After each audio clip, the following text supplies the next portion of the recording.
L'inserimento lavorativo delle persone disabili è una delle linee principali di intervento, finanziata sia con risorse del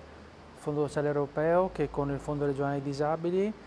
sia in materia di appunto, inserimento lavorativo, sia in materia di percorsi di formazione professionale specifici per allievi e allievi con disabilità. Abbiamo alcuni centri di eccellenza, siamo qui proprio a Este perché abbiamo un centro di eccellenza, l'IREA Morini, con risultati molto buoni in termini di aiuto all'inserimento. Non sempre si raggiungono le competenze necessarie, ma credo che sia giusto dare a queste ragazze e a questi ragazzi la possibilità comunque di un potenziale inserimento lavorativo, di poter uscire la mattina di casa e di dire in qualche modo vado a studiare, vado a lavorare. Questa è una linea fondamentale che continueremo anche a fare anche nei prossimi anni, credo con un buon livello di qualità.